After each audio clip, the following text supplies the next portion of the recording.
සියලු දෙනාම සාදරයෙන් පිළිගන්නවා අද වීඩියෝ එකකට. ඉතින් අද මම අරන් ආවේ ශ්‍රී ලංකා කණ්ඩායමට ඉදිරියේ පැවැත්වීමට නියමිත ක්‍රිකට් තරගාවලිය පිළිබඳ විස්තරයක් තමයි මම අද මේ වීඩියෝ එකෙන් අරන් ආවේ. සමහර තරගාවල් නිල වශයෙන්ම තහවුරු කරලා නැහැ තාම. නමුත් ආරංචි වෙන විදිහට මෙන්න මේ තරගාවල් ටික තමයි ශ්‍රී ලංකාවට ඉදිරි මාස කිහිපය තුළ පැවැත්වීමට නියමිත. ඉතින් අපි යමු වීඩියෝ එකට. ජූනි සහ ජූලි මාසය ගතට පස්සේ ඔයාලා දැනටමත් දන්නවා බංගලාදේශය සහ ශ්‍රී ලංකා කණ්ඩායම අතර තරගාවලියක් පැවැත්වීමට නියමිතයි තියෙන්නේ ශ්‍රී ලංකාවේ. ටෙස්ට් තරග දෙකක්, එක්දින තරග 3ක් සහ T20 තරග 3ක් පැවැත්වීමට නියමිතයි. ඊට පස්සේ අගෝස්තු සහ සැප්තැම්බර් මාස ගතට පස්සේ සිම්බාබ්වේ කණ්ඩායම සහ ශ්‍රී ලංකාව අතර තරගාවලිය පැවැත්වීමට නියමිතයි. ඒක තියෙන සිම්බාබ්වේ තමයි පැවැත්වීමට නියමිතව තියෙන්නේ. T20 තරග 3ක් සහ එක්දින තරග 3ක් තමයි පැවැත්වෙන්නේ.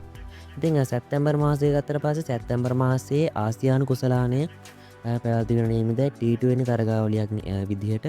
ඉතින් විශේෂයෙන්ම කියන්න ඕන දැන් වාර්තා වන පරිදි ඉන්දියානු කණ්ඩායම ආසියා කප් එක වර්ජනය කරලා තියෙනවා පාකිස්තාන කණ්ඩායමේ සම්බන්ධ සිදුවීමක් නිසා.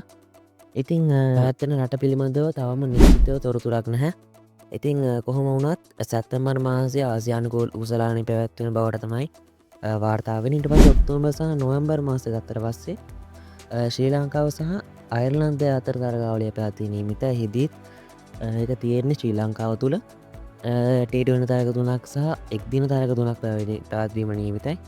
ඉතින් ඊට පස්සේ නොවැම්බර් මාසය ගත්තට පස්සේ නොවැම්බර් දෙසැම්බර් මාස මං හිතන බොහෝ දුරට ඉතින් ශ්‍රී ලංකාව සහ පාකිස්තානය අතර එක්දින සහ T20 තරගාවලිය පැවැත්වීමට නියමිතයි. ඉතින් මේක පැවැත්වෙන්නේ පාකිස්තානය තම මේ පැවැත්වෙන්නේ. ඉතින් ඔන්න ඕක ටික තමයි දැනට විශ්වාසදායී විදිහට අපිට කියන්න පුළුවන් තරගාවල් ටික. ඉතින් මේ අතරින් පතරින් ඉතින් T20 ඊට පස්සේ LPL ඊට පස්සේ T10 වගේ තරගාවලි පැවැත්වීමට නියමිතයි.